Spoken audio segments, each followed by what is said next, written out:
Então, a gente começa sempre pelas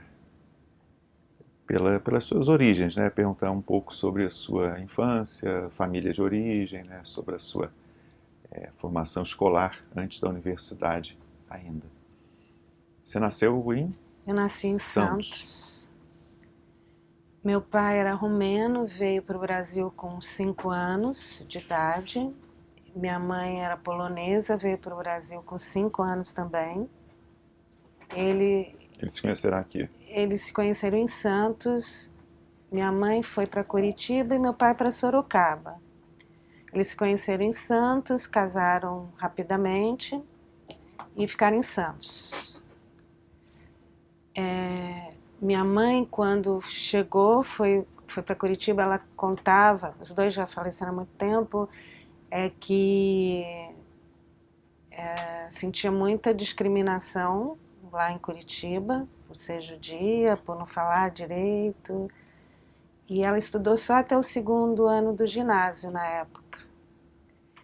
E meu pai, que foi para Sorocaba, não relatava tanto discriminação, mas ele só estudou e fez faculdade quando estava casado com a minha mãe, já com os 4 filhos.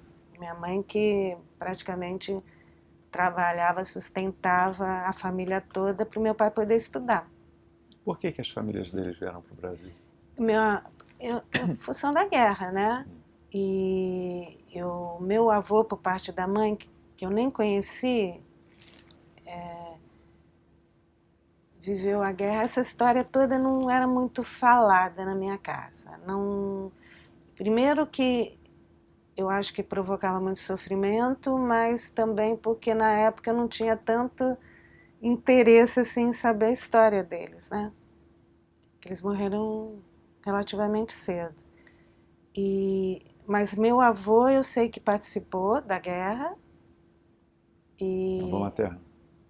materno. O paterno não. O paterno veio com meu... Porque minha mãe veio antes. Ela, uma irmã, o meu avô e minha avó vieram e ficaram 2 filhas lá. Depois eles buscaram. E meu avô paterno veio com os 2 filhos já. Então, mas foi em função da guerra, da perseguição dos judeus, né, na Europa. E eles falavam Yiddish em casa, eles tinham... Mas era entre eles, não, os filhos não participavam dessas conversas, nem com os meus pais, nem com meus avós. E é isso, eles vieram, aí em Santos, minha mãe trabalhava primeiro numa padaria para ajudar meus avós e a família, e depois quando ela se casou com meu pai, ela trabalhou numa loja que se chamava Esplanada Modas Fascinantes, eu lembro bem, e a gente morava em cima da loja, então era no José Menino, que era um bairro mais pobre, e embaixo era a loja, e em cima era onde nós morávamos, 4 crianças, eu sou a terceira, A única mulher. única mulher, e dois homens. Aí tem uma coisa que eu acho que é importante, que é, antes de mim, minha mãe perdeu uma menina, e ela queria muito ter uma menina, então ela me teve, e aí ela não queria mais nada, mas ainda nasceu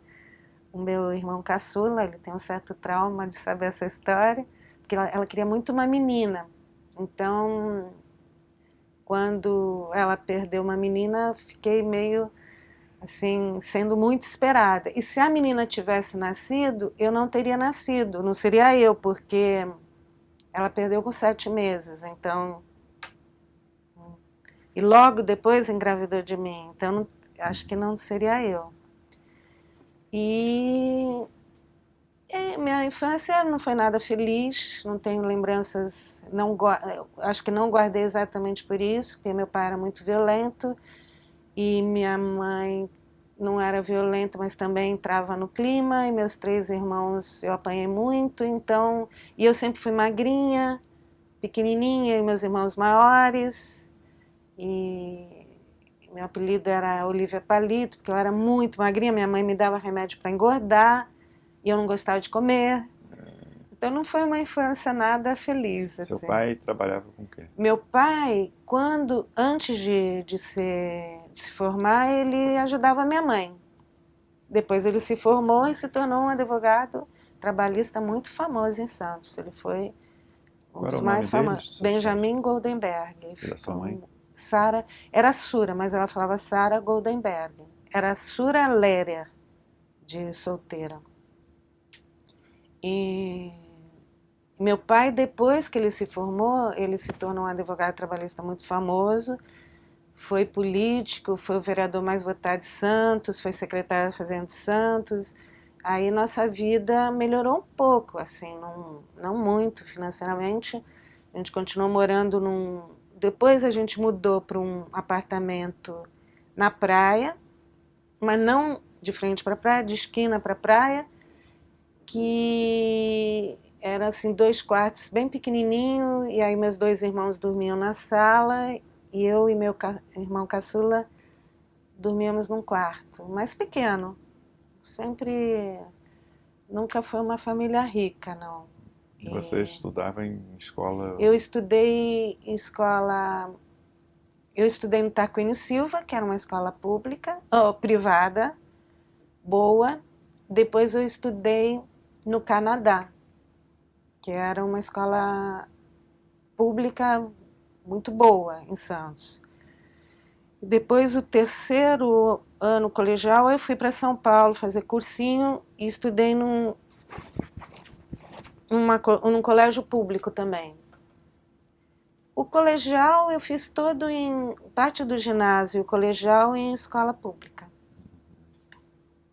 E o primário ginásio, em parte do ginásio no Tarquínio Silva.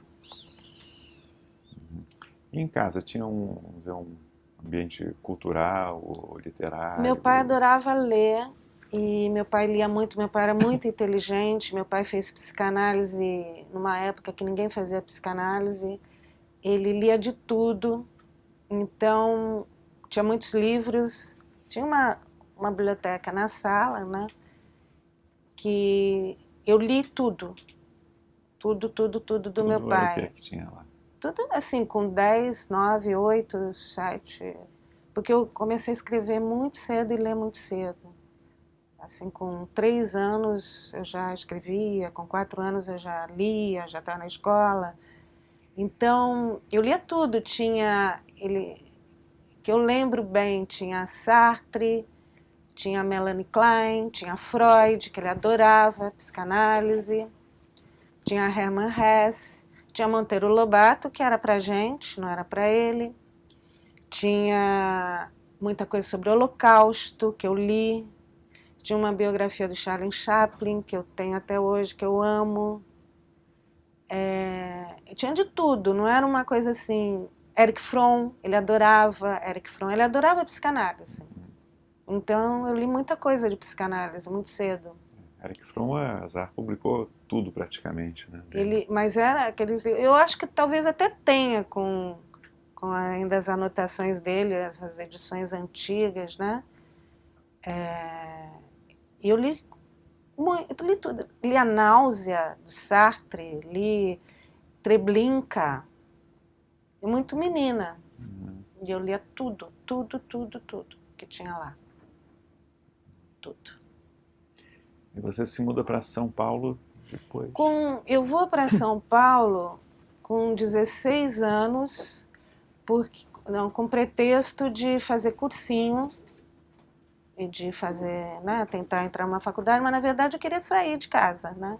Você vai sozinha para São Paulo? Eu fui para São Paulo sozinha, morei um período pequeno na casa de um tio e depois fui para um pensionato.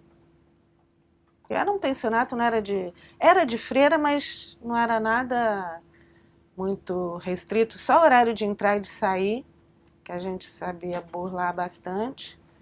E E fui com esse pretexto, mas na verdade, quando eu tinha, eu lembro bem que quando eu tinha uns 11 anos de idade, meu pai já me dizia que sabia que eu queria sair de casa, que eu ia sair de casa, que eu ia fugir de casa, que ia... Por que que ele dizia?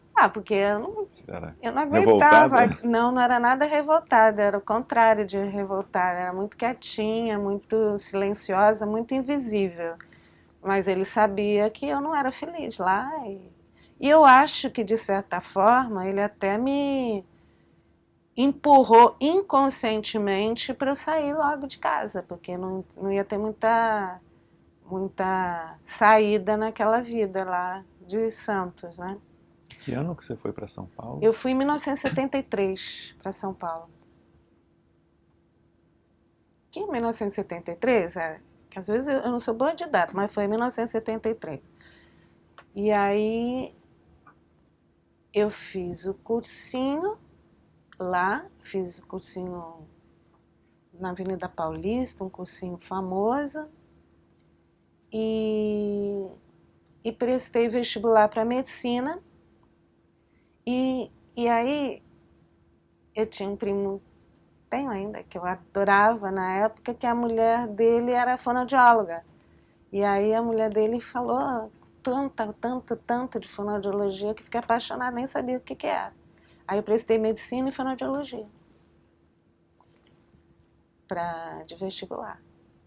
E aí você foi fazer Com fonoaudiologia? 16 anos que eu entrei, né, na faculdade. Ah, E aí eu entrei numa faculdade de medicina, não quis prestar em Santos, porque não queria ficar em Santos, mas eu entrei em fono no terceiro lugar na PUC, que era excelente, até hoje eu acho que é.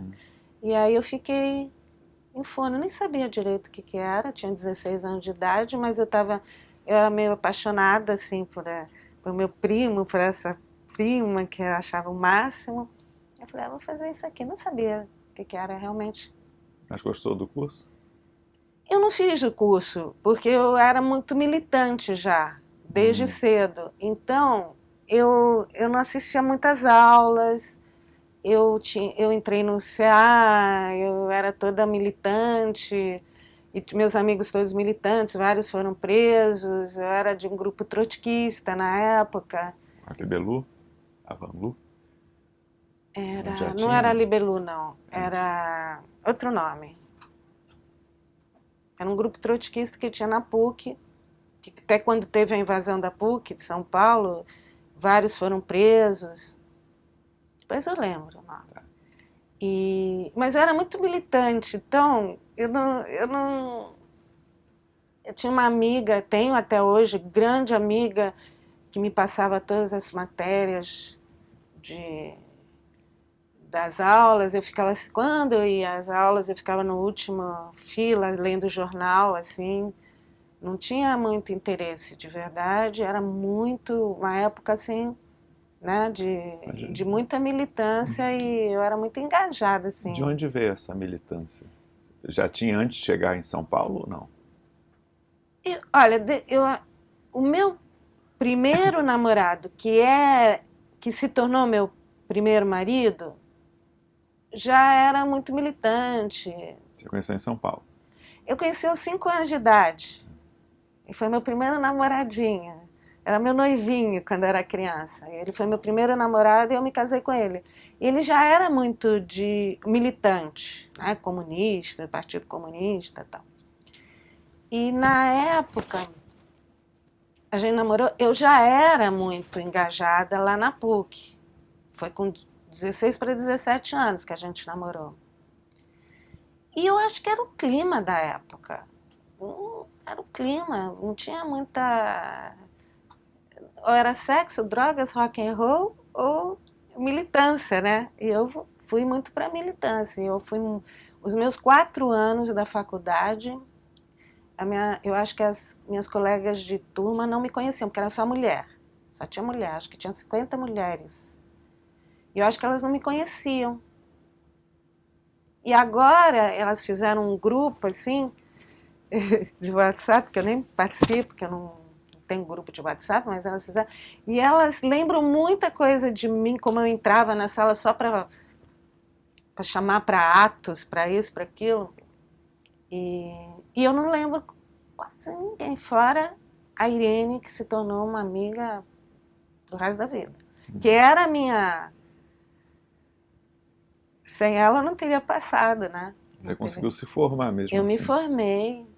E teve uma coisa que eu gostei muito na Fono, que foi a coisa que eu fiz seriamente, que tinha um estágio na Derdic, que era uma clínica, e eu fiz um estágio com uma menininha, Eliane Sepp, deficiente auditiva.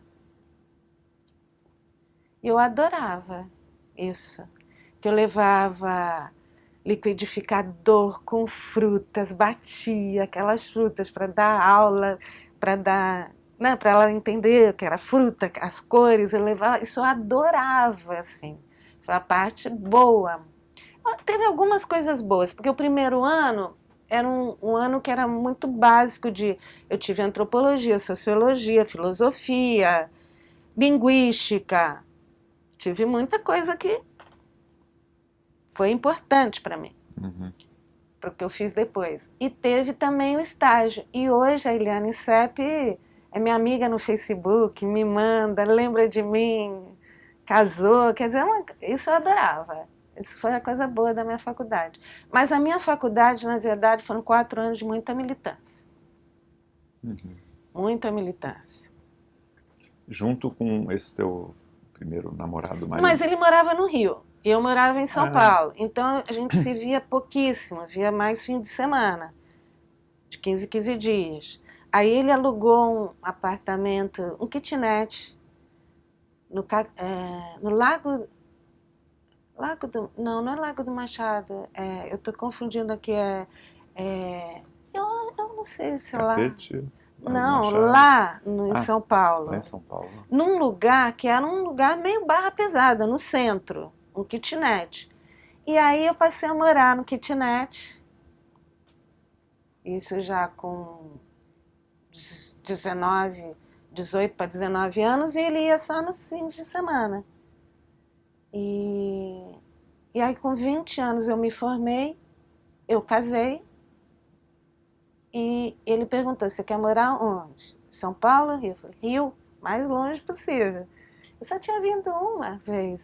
Aí eu tinha vindo uma vez ao Rio, sem meus pais saberem. Aí meu pai falou, você só pode viajar se casar. Eu falei, então vamos casar? Vamos, casamos.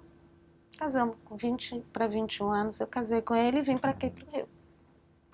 Ele era de uma família judia também? Ele é judeu, Benjamin Benzaken Siksu, e ele é marroquino, mas veio para o Brasil também novinho, e engenheiro, e depois ele ficou mais na área de administração, de empresas. E depois que a gente se separou, que foi cedo, 2 anos depois, ele foi morar em Brasília. E você se mudou para o Rio, então, em 1970, finalzinho de 77, início de 78 eu vim para o Rio. Eu não conhecia o Rio. E aí, como é que foi chegar no Rio? Aí a gente foi procurar um apartamento, aí eu vi uma rua cheia de árvores, eu falei, nessa rua que eu quero morar, no Maitá, e a gente desceu, tinha um apartamento para alugar. E o que eu vou fazer? Vamos fazer mestrado. Aí eu comecei a procurar o que era mais próximo, que eu poderia. Aí fui fazer em educação, na PUC, e defendi minha dissertação com 23 anos sobre satisfação profissional do deficiente auditivo no mercado de trabalho. E eu já fiz uma pesquisa bem bacaninha, hoje eu acho, bem bacaninha, porque tinha formação nenhuma de pesquisa, né? Sobre os deficientes auditivos no mercado de trabalho. Eu fui a primeira a defender tese, tinha bolsa, e fiz estudei muito para fazer, li muito e fiz muitas entrevistas, questionários com deficiente auditivo, e foi bem bacana. Aí, trabalhava ao mesmo tempo ou não? Não, eu tinha essa bolsa, né? Aí com 23 anos que eu formei, eu fui trabalhar numa organização não governamental que fazia assessoria parlamentar, assessoria de instituições, fazia um elo entre Qual era? INESC, Inés. acho que ainda existe. Fazia um elo entre o Congresso e instituições da sociedade civil. Eu tinha um escritório, eu que montei o escritório, era eu mesma, montei um escritório lá no centro do Rio, e depois eu tive 2 pessoas que trabalharam comigo, e trabalhei 6 a 7, quase 7 anos nessa. Eu fazia, assim, tudo que as instituições queriam, eu fazia a ponte e mandava para Brasília para se tornarem leis, se tornarem reivindicações lá no Congresso. E ia uma vez por mês para Brasília para ter uma reunião e fazia militância aqui, continuei fazendo militância. Militância continuou Só que trotskista ainda. remunerada. Aí eu já não sei nem mais se era Militância trotskista. remunerada. Não era, eu era uma militante política, só que eu trabalhava e fazia documentos, eventos. Tem várias fotos minhas, assim, na época, a favor de Chile, a favor de Nicarágua sandinista, então eu tava, e a favor das questões aqui mais brasileiras. Quando eu conheci o Rio de Janeiro inteiro, né? O Rio de Janeiro militante, eu fui do Comitê Pró-Constituinte, era eu, o Jó Rezende e o Vilas Boas da ABI. Eu era uma menina de 23 anos, magrinha, pequenininha, lá com um monte de homem, indo em reunião de CUT, nem tinha CUT, antes de CUT, Conclate, depois reunião que criou a CUT, estava tudo isso. Nunca fui de partido nenhum, mas sempre escrevia coisas para pessoas mais simples, que eram comunistas, não sabiam escrever, eu escrevia para eles publicarem, eles me diziam, e aí eu fazia tudo isso. Você se separou logo que você disse no mestrado ainda? Não, eu separei com 23 anos, logo depois que eu terminei, que eu defendi, eu me separei. Com 23 anos. E passei a morar completamente sozinha no Rio de Janeiro, sem família alguma, pouquíssimos amigos, né, que eu tinha chegado. E meu ex foi morar em Brasília, e eu nunca quis pensão, eu nunca quis nada. Ele, ao contrário, queria me dar um monte de coisa. Uma casa em Barra de São João, porque ele comprou para mim. Eu falei, não, você comprou com seu dinheiro, é seu. Metade do sítio de Casimiro de Abreu é seu, comprou. E sem ninguém no Rio, eu comecei a construir minha vida completamente sozinha. E como é que você se mantinha? Primeiro eu tive a bolsa, depois eu era super econômica, eu economizava, depois eu trabalhei no INESC logo em seguida, 6, 7 anos. Para mim era mais do que o suficiente que eu ganhava, e sempre trabalhei, sempre me mantive. Uma das coisas que eu mais... A tua família você não mantinha contato? Eu não falava com meu pai, dos 16 até os 30 e poucos anos eu não falei com meu pai, e eu só voltei a falar com meu pai quando minha mãe teve um câncer e eu tinha que voltar para lá para cuidar dela. E não é que eu falava com ele, eu tinha que estar com ele, mas eu não se dava. A gente só passou a falar e até se tornar bem amigo depois que minha mãe morreu. Isso eu já tinha 32 anos, quer dizer, dos 16 aos 32, não tinha relação com meu pai. Com a minha mãe eu tinha, mas eu não podia estar com ela. Ela me ligava, às vezes ela vinha. Entendi. Você tem visitas, né? Cuba, Nicarágua. Como é que foi esse período? A minha primeira viagem, já com meu segundo marido, a primeira viagem para o exterior, eu tinha acho que 27 anos, eu queria ir para Cuba. Era E... Então, ele queria ir para Disneylândia. O teu segundo marido era o que ele fazia? Ele era analista de sistemas, ainda é. Está vivo. E não comigo, mas está vivo. Também em Brasília. E ele queria ir para Disney World, os Estados Unidos, e eu queria ir para Cuba. Então, minha primeira viagem foi linda, porque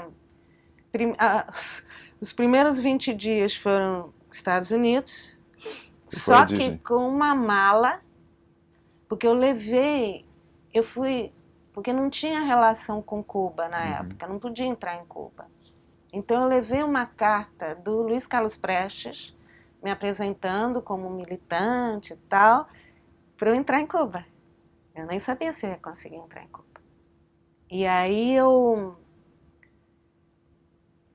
Prestes e a Maria, a mulher dele, me pediu para levar um monte de coisa para os filho dela em Cuba. Comida, pasta de dente, um monte de coisa. Então nós viajamos 20 dias pelos Estados Unidos, né? Fizemos todo o tour que ele queria. E aí fui para o México, e aí do México é que eu entrei em Cuba. E aí não deixaram entrar nada daquilo que eu estava levando, porque tinha comida, tinha um monte de coisa. Então a gente carregou um monte de coisa a viagem inteira e não entrou em Cuba. E foi a minha primeira viagem para o exterior. E quanto tempo você ficou em Cuba? A gente ficou... acho que... Sabe que eu não lembro? Eu tenho tudo isso escrito, né? Que você sabe que eu tenho meus diários. Mas eu acho que a gente ficou de 7 a 10 dias. E qual é a tua lembrança? Eu fiquei meio decepcionada. Primeiro porque eu era muito vigiada. Me sentia muito vigiada o tempo todo. Quem é essa menina que está aqui fazendo o quê? Que vem fazer o quê? Eu me sentia muito vigiada. Depois a gente foi comer um coelho num restaurante, e a gente fez alguma coisa de afeto, assim, normal pra gente, né? E isso não pode num restaurante. Eu não gostei muito, assim, da experiência dessa viagem como um todo. E muito chocante também, né? Porque eu tinha muita expectativa. Para a militância de esquerda, Cuba era eu tinha muita expectativa. Sagrado. E eu fui para Cuba mais duas... Fui num congresso de La Deuda Externa, que eu fui depois, que eu também fiquei meio decepcionada com algumas coisas lá, porque essa vez eu já fui nesse congresso, não tinha nada, já não estava com esse marido também. E eu fiquei meio chocada com o jantar, muito cheio de lagosta, muito cheio de vodka, muito com contraste com o que eu via nas ruas, né? Então, eu tive uma certa, não diria decepção, mas a minha expectativa não era encontrar isso. E esse congresso foi muito legal. Depois eu não sei direito, esse congresso da Deuda Externa, eu fiquei 6 horas, assim, na segunda fila, assistindo o discurso do Fidel, né? 6 horas. Eu tenho videocassete, esse discurso. Então, e aí estava o Daniel Ortega, tinha um lado assim, que era tudo que eu queria, e tinha um lado assim, meio, poxa, mas esse luxo todo aqui, essa comidaiada toda, porque eu dava tudo, né? Eu dava shampoo, eu dava tudo que eu levei, sabonete, roupa, tudo. era uma pobreza enorme. E então o contraste é que me chocava mesmo, eu acho que é a palavra. Mas não diria decepcionei, desencantou, vamos dizer assim, porque... Você mencionou o Daniel Ortega, né? E a Nicarágua, como é que... Então, a Nicarágua foi assim, eu fui nesse congresso de La Deuda externa. Lembra que ano foi o congresso? Deve ter sido 84. 84? Deve ter sido 84. Mas isso eu tenho... Aqui vai estar aqui. Aí eu fui no congresso de La Deuda, aí tinha umas pessoinhas, estamos indo para Nicarágua, vamos, vamos. Vamos. E aí, sabe que, não foi, foi mais ou menos assim, vamos, vamos. Eu sei que eu passei pela Costa Rica,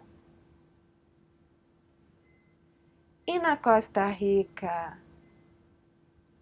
eu fiquei presa no aeroporto. Depois eu preciso organizar isso, mas essa vez que eu fui essa vez de Cuba eu fui para Nicarágua, tá? Aí já fiquei lá na Nicarágua, tinha umas pessoas da PUC de São Paulo que estavam no congresso e foram, eu fui, fiquei lá num hotelzinho, tudo certo. Eu fiquei apaixonada pela Nicarágua. E aí, é que eu não lembro se foi na primeira, porque eu fui 3 vezes para Nicarágua, na primeira ou na segunda vez, que da Nicarágua eu fui para Costa Rica. Que tinha também umas pessoas, vamos para Costa Rica, tal, e eu fui. Eu era assim, ia. Eu cheguei cheia de lenços sandinistas, coisas sandinistas, e só tinha uma pessoa no mundo que sabia, ninguém no mundo, nem minha família, nem amigo, nem ninguém sabia que eu estava indo para Costa Rica. Que era um rapaz, um italiano que eu conheci na Nicarágua, que estava me esperando na Costa Rica. Só uma pessoa no mundo inteiro. E cheguei lá na Costa Rica, me prenderam no aeroporto, porque eu estava cheia de coisas e tinha um maior conflito. Revolucionários. Nicarágua, Costa Rica. Eu cheia de vermelho e preto, bandeirinhas e tal. E eu fiquei horas e horas presa no aeroporto. E só tinha um rapaz no mundo, que era um italiano, que eu nem lembro o nome, que sabia que eu ia até lá. Se eles tivessem acabado comigo, ninguém ia saber. Ninguém ia saber no mundo. Porque ele podia ir embora. Eu falei, pô, ela não veio, né? Tá, tchau. Mas ele esperou. E aí eu adorei Costa Rica. Mas te liberaram depois. Liberaram. Como eu adorei. Pegaram tudo lá que eu tinha, mas ficaram com tudo. Mas como eu adorei a Cauíta. Nossa, lugar assim, mágico. Valeu. E aí, como eu fiquei muito encantada com a Revolução Nicaragüense, eu voltei lá, né? Eu fui 3 vezes para Nicarágua. Escreveu o livro, Nicarágua. Aí eu escrevi a convite, porque eu nunca pensei em escrever um livro. Apesar de escrever desde os meus 16 anos de idade, todos os dias, todas as horas da minha vida. Eu nunca pensei em escrever um livro. Nunca pensei que eu seria, um dia, autora de livros. E aí o Renato Guimarães, que era dono da Revan, ainda é, me convidou, você não quer escrever um livro sobre a Nicarágua? Eu falei, quero. Aí eu fui para a Nicarágua para escrever o livro, a segunda vez. Eu cheguei lá, maior cara de pau, não sei como... Eu não me reconheço nessa pessoa que eu era, porque tem até a foto, né?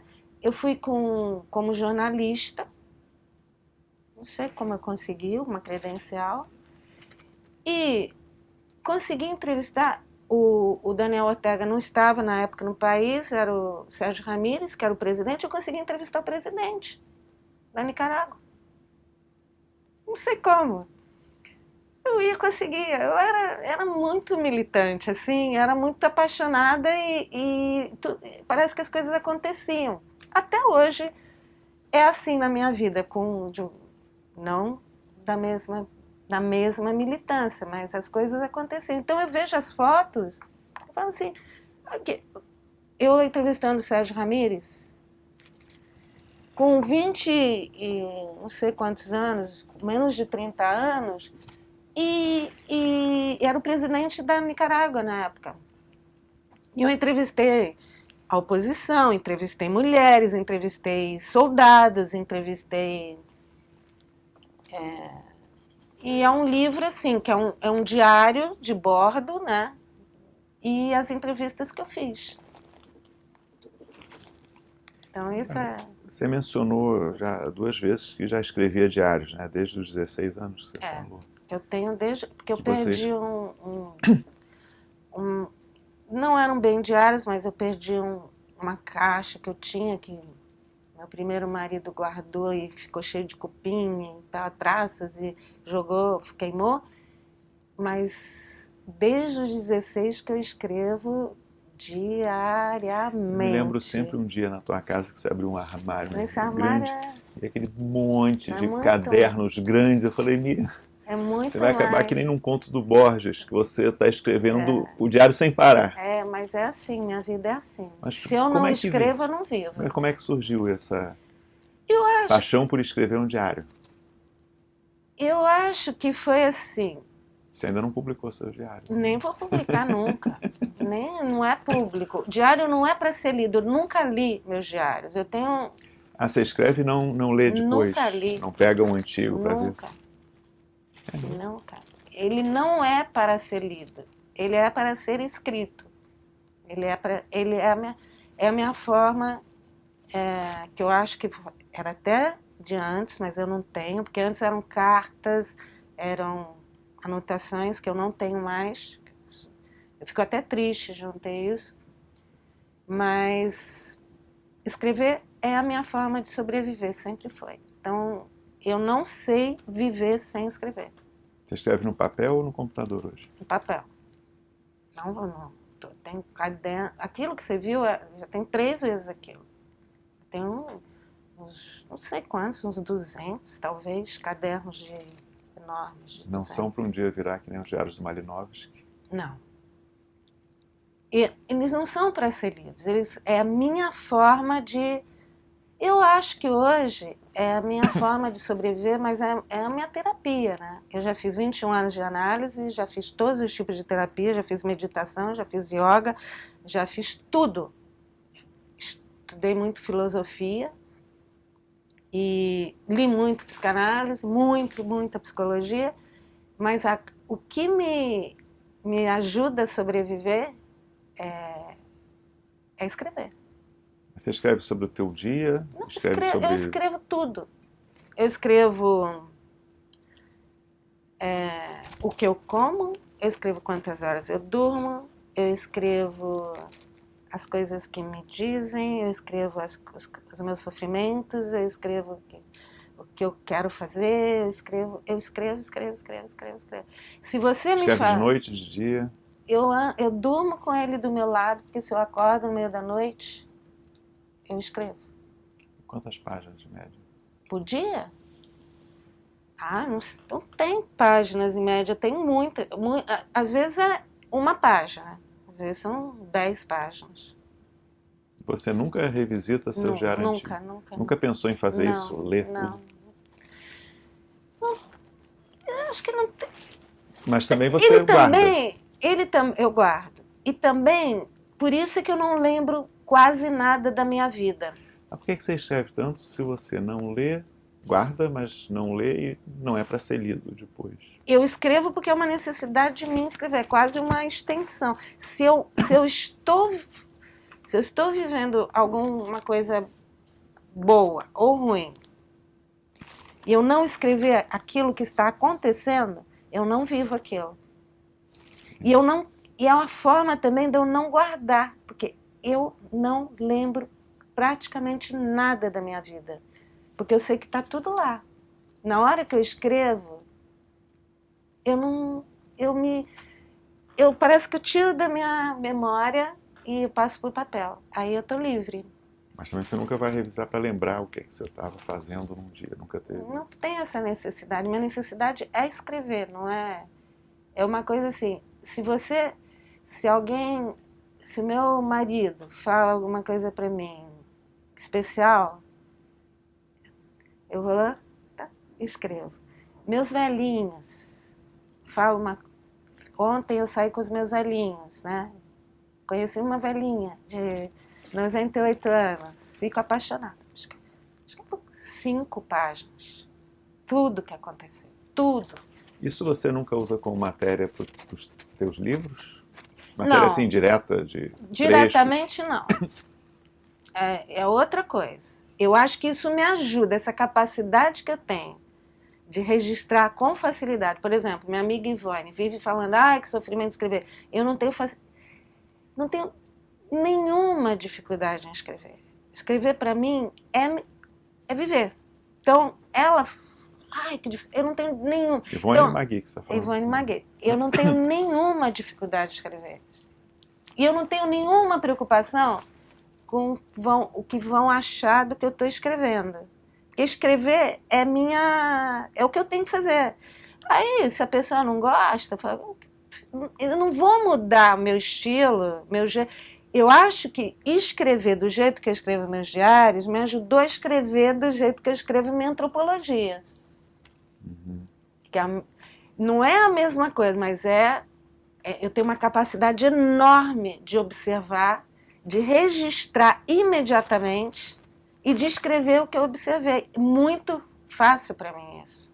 A antropologia casou perfeitamente com o meu estilo de vida. Então, como é que vem um curso de fonoaudiologia, mestrado em educação, ainda lidando, né, com deficiente auditivo nesse campo, a militância política, né, as viagens e tal, com antropologia? Você entra no museu em 88? Eu entrei em 88, né? Eu sonhei. Foi um sonho. Sonho mesmo? Sonho mesmo.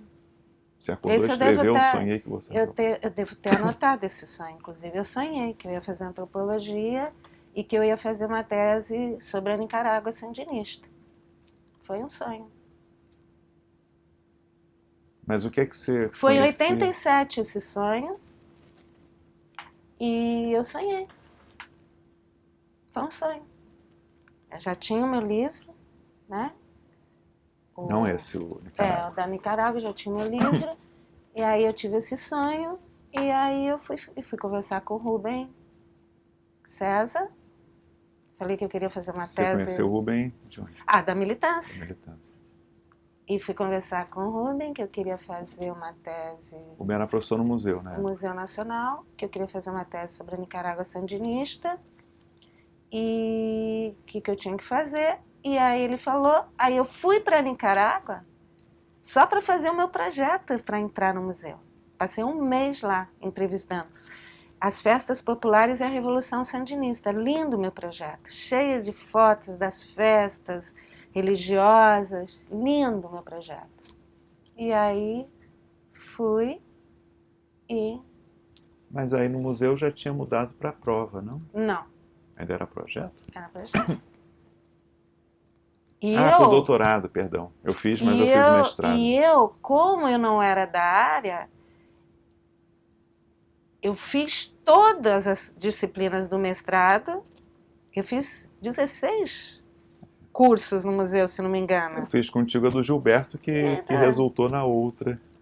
Então eu fiz o mestrado e o doutorado ao mesmo tempo. Porque Antropologia urbana, ou das sociedades complexas, um dos dois que ele dava sempre, né? Eu fiz o mestrado e doutorado. Como eu não era da área, eu tive que me formar em antropologia. Então, eu fiz todos os cursos de mestrado obrigatórios. Eu fiz acho que uns 12 ou 16 cursos, fora os que eu fiz como ouvinte.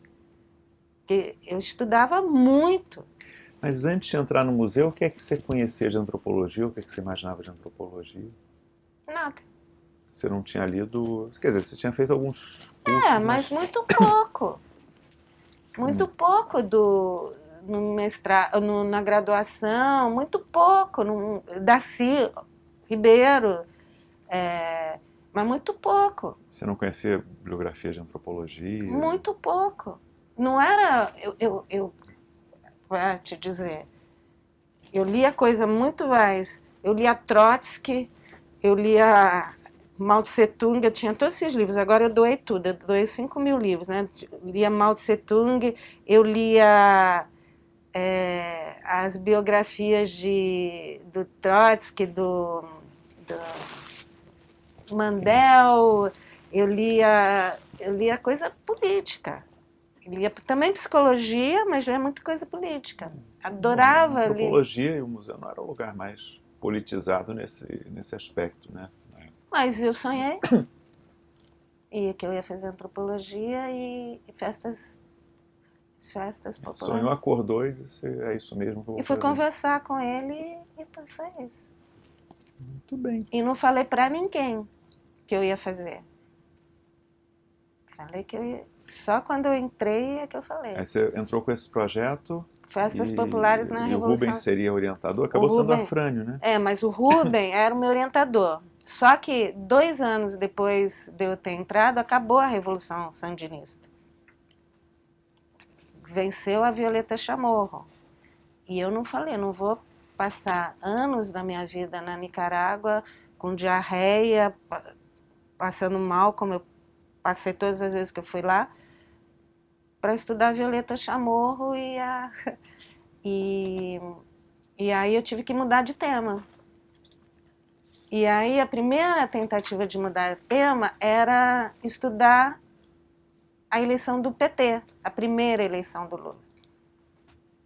Aí eu fui para São Paulo, me voluntariei para ser secretária do secretário executivo da primeira campanha do Lula, e fiquei lá meses, assistindo todas as reuniões do PT. Campanha presidencial. Primeira, que teve aquele negócio do Collor. Foi a primeira, eu estava lá em todos os momentos. Todas as reuniões. Eu era a única, acho que eu me lembro, a única mulher, que eu era secretária do secretário, então eu anotava tudo. Eu devo ter tudo isso. E aí fiquei meses lá. Já fazendo o museu, cursando as disciplinas. Já cursando, porque eu pensei em fazer a minha tese de doutorado sobre essas eleições. Esse curso do Gilberto, acho que foi no início de 88, se eu não me engano. Eu não sei, eu não lembro, mas pode ser. Será? Pode Fizemos, ser. eu terminei, eu fiz 87 e Eu 88. fiquei no museu, eu defendi minha tese em 94, então fiquei 5 anos e meio para fazer todas essas disciplinas e para defender a tese eu tive 1 ano e pouquinho, acho que, de prorrogação. E aí eu ia fazer sobre essas eleições. Eu gostei de não ter feito minha tese sobre isso. Por que você desistiu? Porque nesse momento, a minha mãe teve um câncer muito violento e aí eu fiquei também um bom tempo cuidando dela. Ela também veio para o Rio, eu fiquei cuidando dela e aí eu não quis mais fazer sobre. E não dava também a imersão que eu estava fazendo e o Lula perdeu, né? O Collor ganhou e eu falei, não quero mais fazer sobre isso. Isso foi em 1900 e... Eu defendi em 94, mais ou menos em 92 é que eu mudei de tema.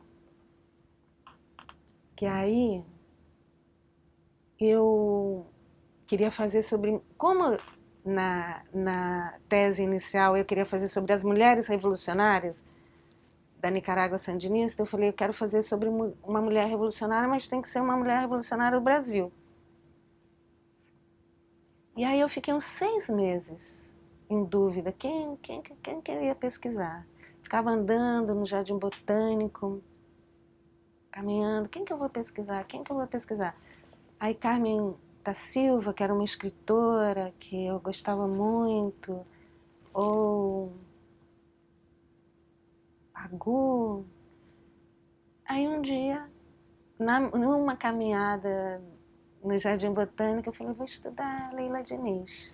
Porque eu estava vendo tudo, 8 de março, sempre aparecia Leila. Eu não sabia quase nada da Leila, porque eu sou de Santos, vim para o Rio. A Leila não é bem da minha geração, né? Ela teria hoje... Ela é de 45, então eu sou de 56. Não vivi, não fui influenciada por Leila Diniz.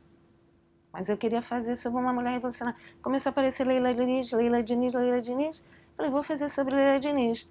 Aí comecei a ler tudo, ver todos os filmes, tudo que tinha de Leila Diniz. Fiz uma pesquisa enorme.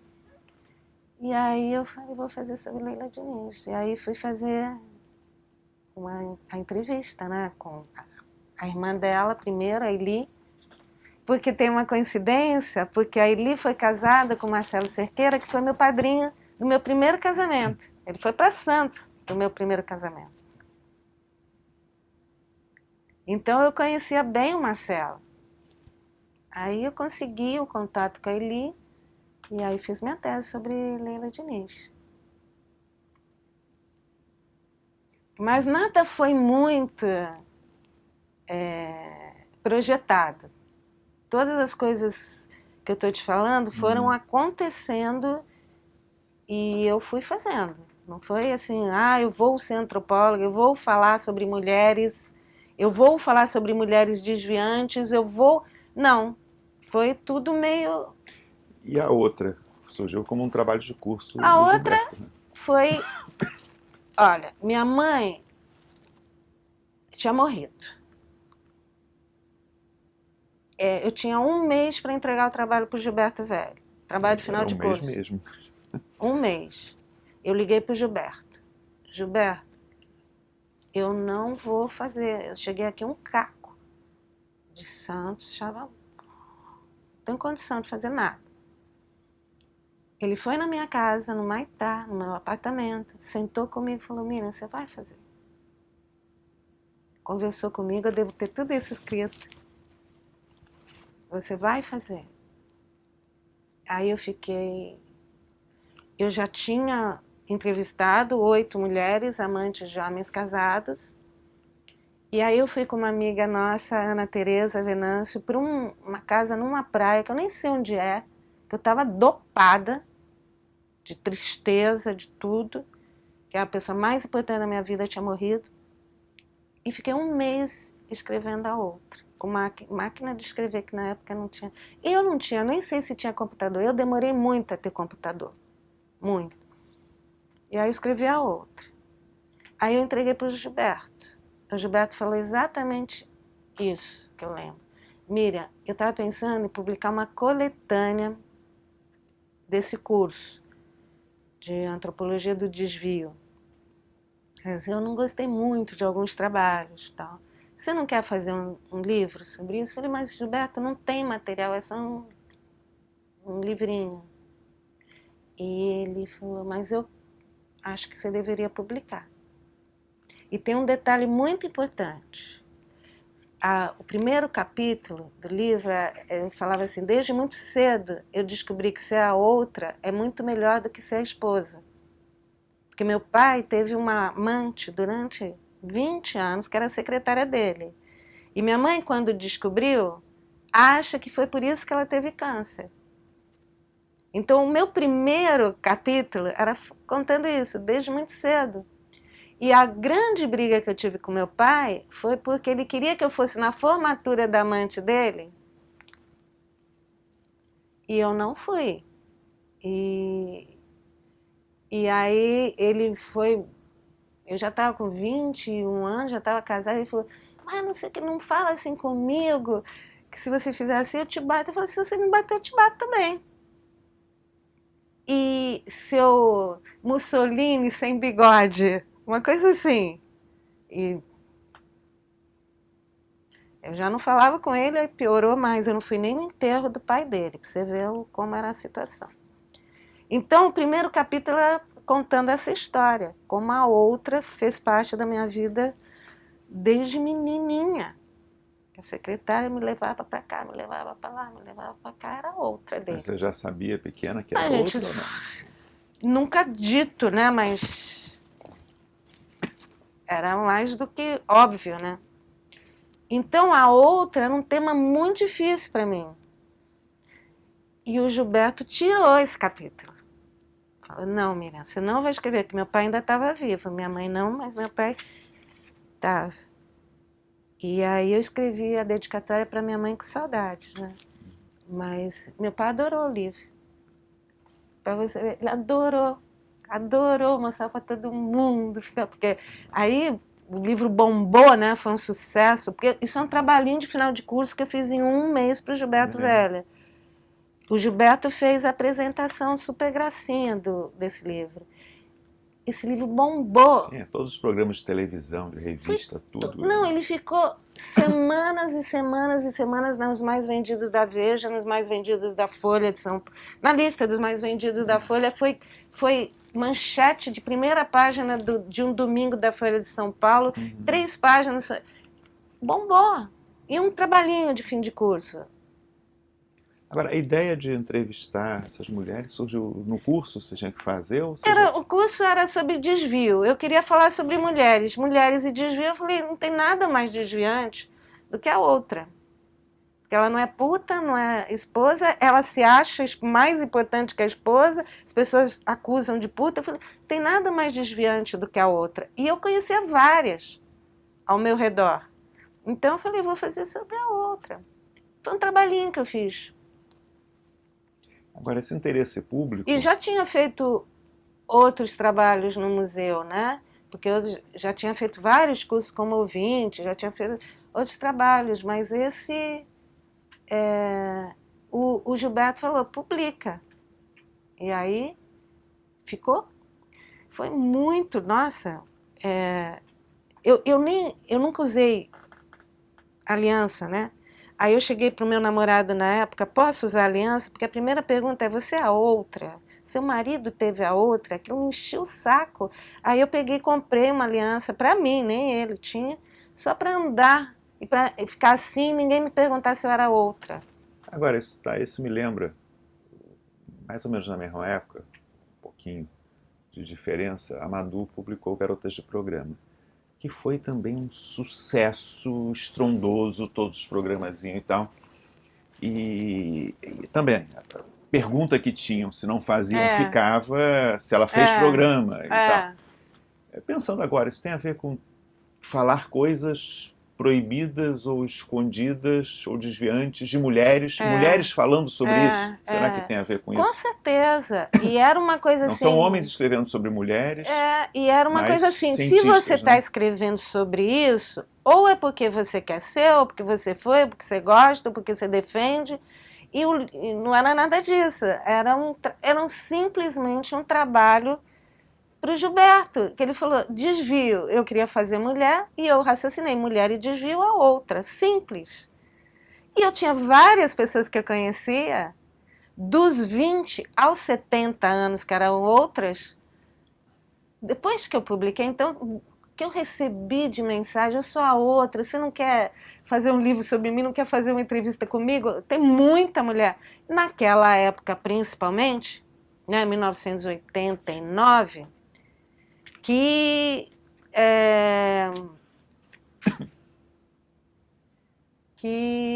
vivia essa situação clandestinamente. Queria falar.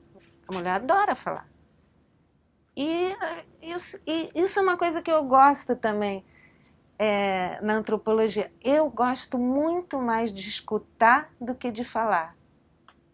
De observar do que de me expor.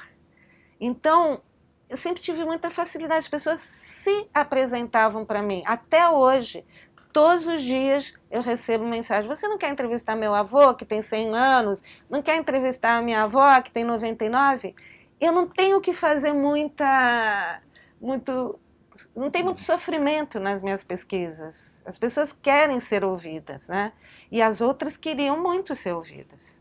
E aí eu fiz a outra. Esse livro te lançou como uma escritora, de fato, muito mais do que o da Nicarágua, não? O da Nicarágua é interessante, porque o da Nicarágua, eu não estava no doutorado, não estava nada, era só uma militante, e no lançamento da Nicarágua, foi em 87, eu já fui chamada para um programa, na época era muito polêmico, sem censura, na época era bem um debate, era aquele Hélio, filho do Hélio... Fernandes? Eu não lembro, acho que era Hélio Fernandes, o filho, né? E era todo assim. E eu fui pela primeira vez num programa de televisão como se eu tivesse nascido naquilo, sem menor...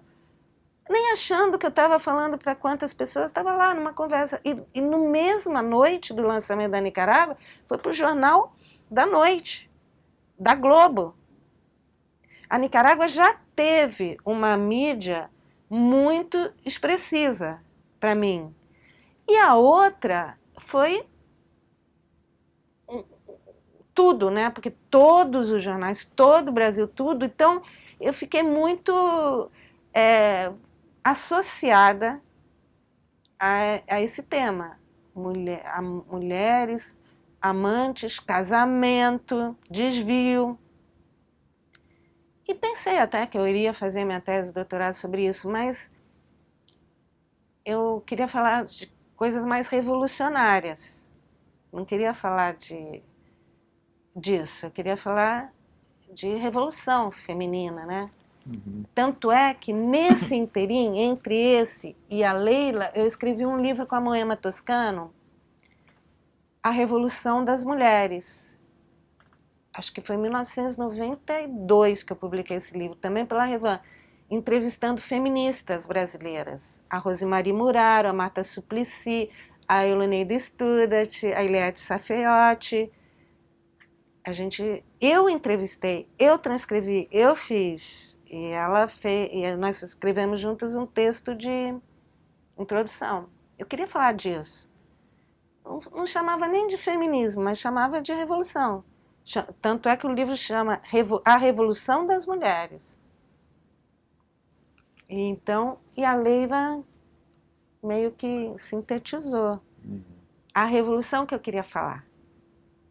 Agora, a outra fez um sucesso enorme, eu tenho a primeira edição autografada do lançamento. O lançamento na Laura Alvim bombou, e a gente até...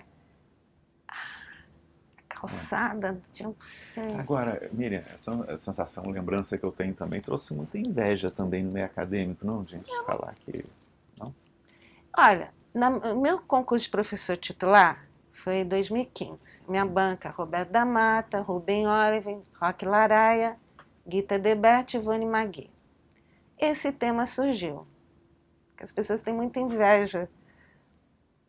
E eu respondi no meu concurso, eu não entendo porque alguém teria inveja de mim. Eu não durmo.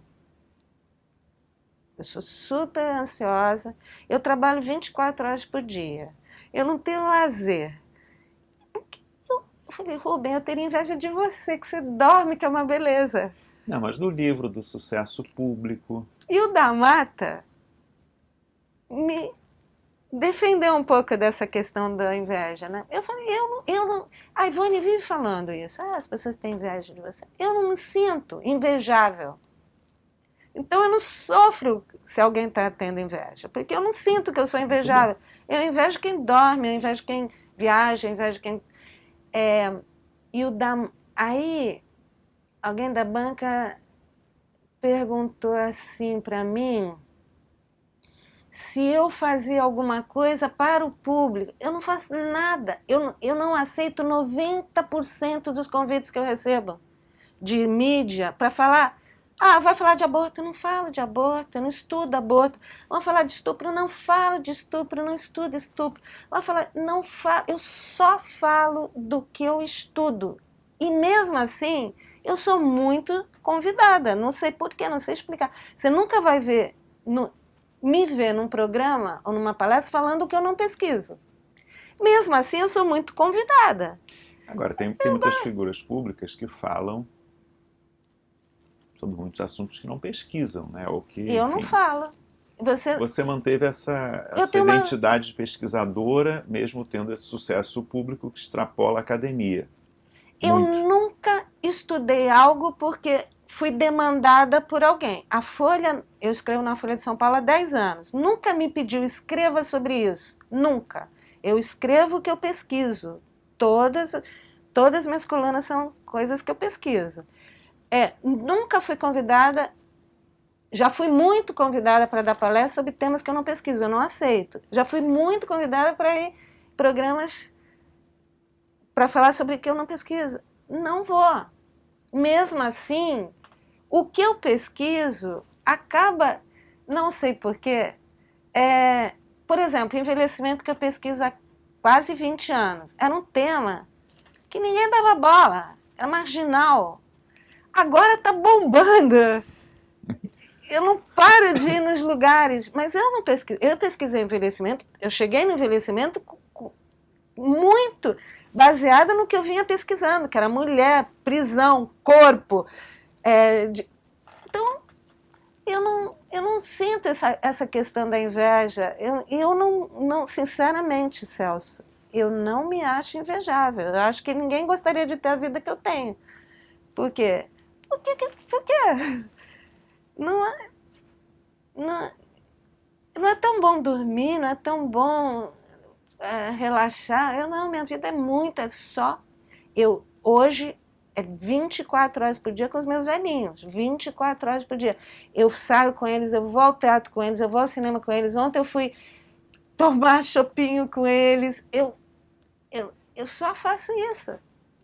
Eu faço academia de terceira idade com eles. Eu falo para todo mundo, eu tenho 93 anos, porque eu vivo como uma pessoa de mais de 90 anos, que são as pessoas que eu amo de paixão atualmente. Então, o meu jeito de pesquisar sempre foi um mergulho em temas que eu amo muito e que me transformam. A Nicarágua, o casamento, amante, a Leila Diniz. A Leila Diniz mudou a minha vida, o meu jeito de ser. Depois foi militância, mulheres militantes políticas, que eu pesquisei vários anos. Depois foi corpo, envelhecimento. Então eu mergulho e sou eu, não é mais... Não tem mais uma separação. Vida normal e estudo, escrita, pesquisa. Está tudo aqui. Agora eu estou indo passar o Natal em Mogi das Cruzes para filmar Dona Lurdinha, que tem 103 anos de idade, fazendo os docinhos para os velhinhos dela. Eu vou passar o Natal com ela. Ela filmando, ela fazendo os docinhos para os velhinhos dela, porque ela não é velhinha. Ela tem 103 anos. Então, é minha vida. Mas como é que você falou que a Leila Diniz mudou a tua vida? A tese, a pesquisa para a tese. A pesquisa, a conhecer a Leila, que eu não conhecia, porque até Leila Diniz, a minha grande referência de mulher libertária era a Simone de Beauvoir, que eu li aos 16 anos. Segundo Sexo. Eu li tudo, reli tudo, mergulhei tudo em Simone de Beauvoir. Eu dei todos os meus livros, eu tinha quase 5.000 livros, dei tudo, só fiquei com os livros de Simone de Beauvoir na minha casa, não tenho mais nenhum livro. Tem uma pergunta que a gente sempre faz no final da entrevista, né? Se tivesse que destacar assim, um livro que te marcou na vida. Não, Segundo Sexo, não precisa nem esperar. Que é o Segundo Sexo. E eu li com 16 anos, mas já li milhões de vezes, e agora eu tive a grande alegria. Olha que emocionante. O ano passado me pediram... Fez o prefácio, né? Eu fiz o prefácio da Força da Idade, que é a adolescência da Simone de Beauvoir. Fiz o prefácio. E 2019, edição comemorativa de 70 anos de O Segundo Sexo, o primeiro texto que abre lá é o meu, com a Simone de Beauvoir nua, olhando o espelho, que é aquela foto que eu amo de paixão. Então imagina que eu ia um dia, aos 16 anos, imaginar que eu ia estar escrevendo texto para a edição comemorativa do Segundo Sexo. Não tem nada mais lindo na minha vida do que isso, nada. Tem, mas isso é muito lindo, muito lindo. Então já fizemos essa pergunta. Muito lindo, muito lindo. E agora eu estou estudando de novo, eu já li sei quantas vezes esse livro. Agora eu estou estudando de novo, estou fazendo um grupo de estudos Simone de Beauvoir, Segundo Sexo de novo. Então eu li tudo de Simone de Beauvoir. Tudo. E eu sou o que sou porque eu li Simone de Beauvoir. Porque Caminho da Libertação, que é o último capítulo do Segundo Sexo, diz que a mulher independente que estava nascendo ia pagar um preço muito alto, mas que não existia outro caminho para as mulheres, que não se libertar e libertar as outras mulheres. E no Segundo Sexo, eu li, e também na obra dela, que família, filho, marido, tudo isso era meio prisão. Que o trabalho era o motor, né, da libertação. Eu li assim. E eu, desde os meus 16 anos, sou assim. O meu trabalho é que me deu tudo que eu tenho hoje na minha vida. Mas você casou várias vezes. Casei várias vezes, mas inclusive meus casamentos vieram do meu trabalho. Filhos você não quis ter. E acho que muito por influência dela. Eu nunca abortei, não sei, não por... mas não sei se eu tivesse engravidado, se eu teria alguma dúvida. Mas nunca fiz nada para engravidar e sempre me protegi para não engravidar. Não quis ter filhos, o que foi muito diferente das mulheres todas da minha geração. São raríssimas as que não têm filho. E eu nunca tive problema com isso, apesar de ser muito cobrada pelas minhas amigas, né? Hoje não, mas na minha fase dos 30, 40, foi um bombardeio. E eu não seria a mulher que eu seria hoje se eu não tivesse lido Simone de Beauvoir, principalmente O Caminho da Libertação. E tudo que eu tenho hoje é fruto do meu trabalho, tudo. Meus amigos, meus amores, minha casa, minhas pesquisas, meus livros, tudo é fruto do meu trabalho. E a minha principal influência até hoje ainda é Simone de Beauvoir, porque eu amo o jeito que ela escreve, eu amo o jeito que ela... Só que ela tem uma memória impressionante, eu não tenho, e eu amo o jeito que ela consegue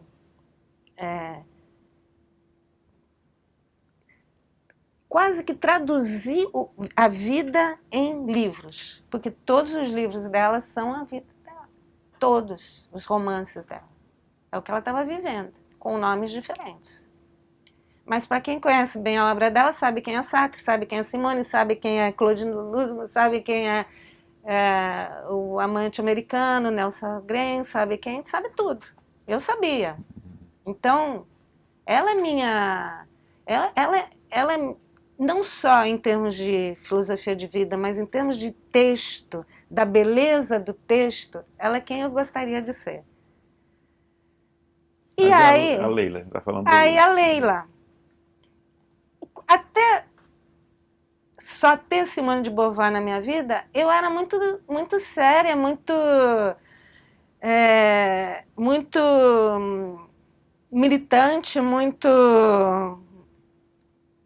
E a Leila rompeu com tudo isso, porque a Leila me trouxe a liberdade com a vida, a liberdade com o corpo, a liberdade sexual, a liberdade do humor, da graça, do afeto.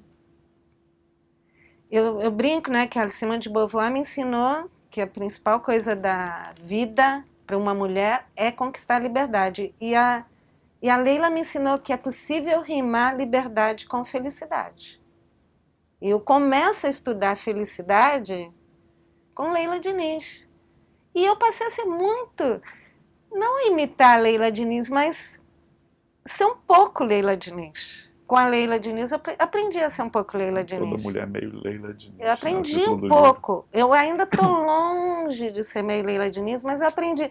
Hoje eu brinco nas minhas palestras, eu conto piada, eu sacaneio, eu falo muito palavrão por causa da Leila. Falo, mas falo como ela falava, sem nenhuma agressividade, com humor. Eu acho que eu sou muito mais livre. E por causa de Leila Diniz.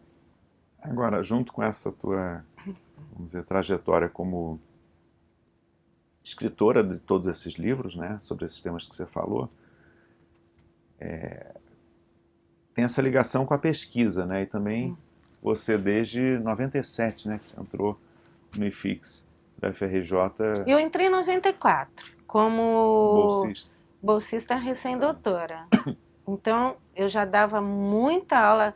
Logo que acabou o doutorado, você Eu entrei 2 meses depois. Uhum. Eu acabei o doutorado, acho que foi em março ou maio. Em julho, eu já estava no IFIX, 94, dando muita aula e fazendo pesquisa das mulheres militantes políticas, que foi a minha bolsa do CNPq, de recém-doutora sobre as militantes políticas. Eu entrevistei Clara Schaff, mulheres militantes, fiz a trajetória da Olga Benário, da Maria. Você vê que voltou, né?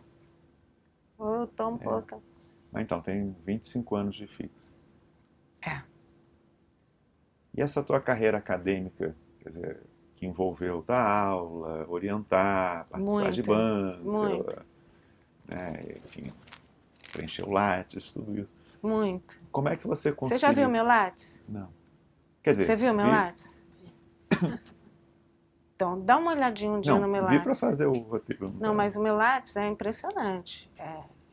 Todo dia eu boto alguma coisa naquele Lattes. Todo dia.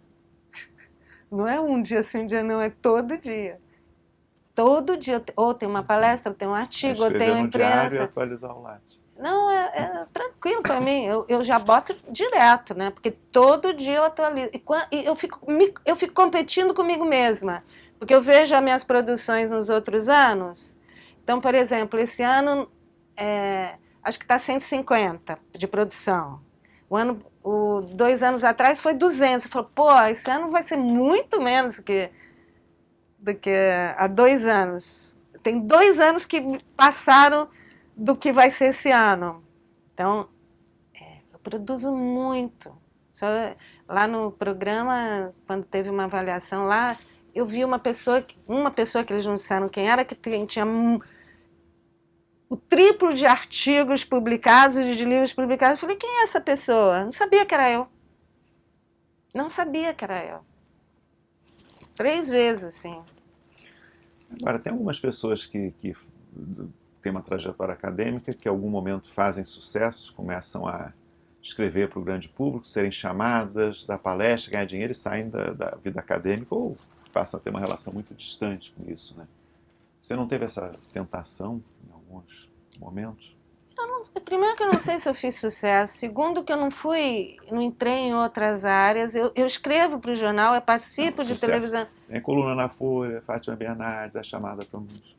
Mas isso é sucesso. Eu acho muita assim, gente é sucesso. O meu trabalho é pesquisar e escrever. Eu não sei escrever sem pesquisar. Eu não escrevo sobre a minha vida, eu escrevo sobre a vida de outras pessoas. Então, para sobreviver, eu tenho que pesquisar e escrever.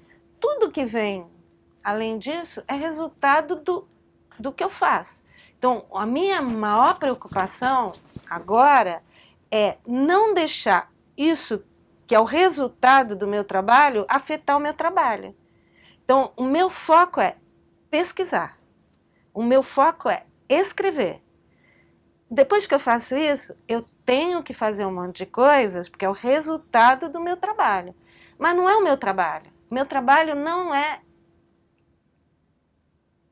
isso, palestra, televisão, jornal. Isso é resultado do meu trabalho. O meu trabalho é o mesmo. É pesquisar e escrever. Nunca mudou. O meu maior problema... Você continua muito Simone de Beauvoir. Continuo. E o meu maior...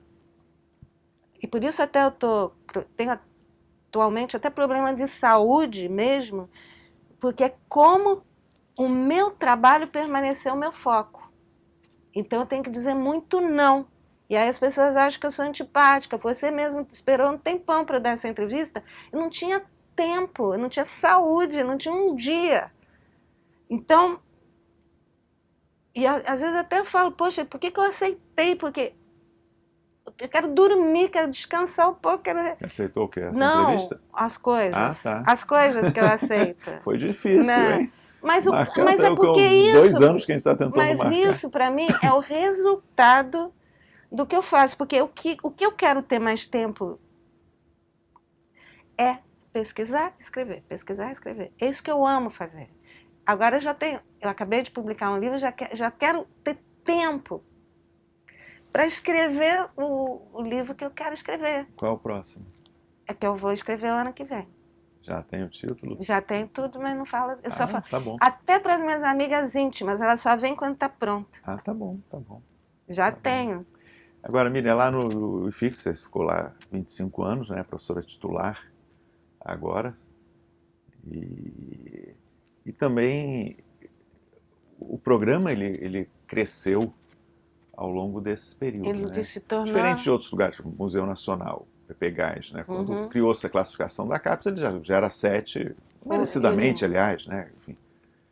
IFIX não, ele começou com mestrado em Ciências Sociais, que depois virou, né, outra coisa e foi subindo degrau a degrau. Você acompanhou todo esse percurso, né? Tudo. Eu fui até vice-coordenadora uma época e o programa se tornou nota 7, eu lembro bem da reunião nossa, que era E depois manter a nota 7, né? O sofrimento que é manter, mas a comemoração que foi a nota 7. Eu acompanhei tudo isso e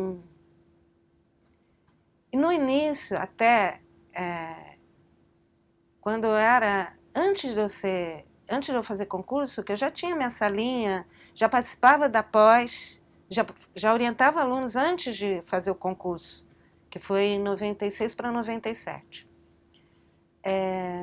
Eu chegava lá no IFIX, eu dava aula da turma das 7 da manhã. Eu chegava lá no IFIX, às vezes antes das 6 da manhã. Aquilo foi minha vida, muito, muito, muito intensa, né? E orientei não sei quantos, isso a gente tem que ver também no Lattes, quantos mestrados, doutorados, quanta graduação, eu tive uma relação no começo, era muito lindo, antes de eu fazer o concurso, eu já criei, logo que eu entrei em um grupo de pesquisa, eram 6, o Peter Frey chamada de Mirianetes, Goldetes, não sei, porque onde eu ia meus 6 aluninhos de pesquisa, eu viajava para São Paulo, eles iam junto, eu ia para cá, eles iam junto, a gente ia ao cinema, a gente ia ao teatro fazer, que foi a pesquisa das mulheres militantes, que hoje são meus amigos, né? Então, eu vivi aquilo muito... Os lançamentos tem sempre o grupo dos alunos e ex-alunos lá. No... E são hoje meus grandes amigos, eu tenho alguns que são meus primeiros alunos, né? Então, aquilo era a minha vida, que era o meu trabalho, era a minha vida. Então, mas nunca deixei de... Isso que eu acho que faz uma diferença na minha vida. Eu nunca consegui deixar de pesquisar, escrever, pesquisar, escrever, pesquisar, escrever. Eu fiz muitas pesquisas diferentes nesses 25 anos. Não fiquei na Leila Diniz, não fiquei nas mulheres militantes. Fui pesquisar corpo, fui pesquisar envelhecimento, agora eu estou pesquisando os nonagenários. Então é muita coisa. Eu não sei como que eu consigo fazer tanta coisa. E publicar, né? Porque eu publico muito. Sim. Eu publico não só livro, eu publico artigo, publico em revista científica, publico em jornal, publico muito. Então, eu não sei como Na carreira acadêmica lá como professora, pesquisadora, o que é que você gosta mais, o que é que não gosta, como é? Eu sempre gostei muito da relação com os alunos, isso é o que eu mais gosto. Mas como orientadora ou como professora? Como professora, como orientadora, eu sempre gostei muito da relação. Eu odeio corrigir tese, por exemplo, que eu corrijo cada vírgula, cada crase, e eu passo semanas. E aí, quando volta, vem com o mesmo erro de crase. A pessoa não corrigiu. Então, isso eu odeio. Você quer saber o que eu mais odeio? É corrigir isso.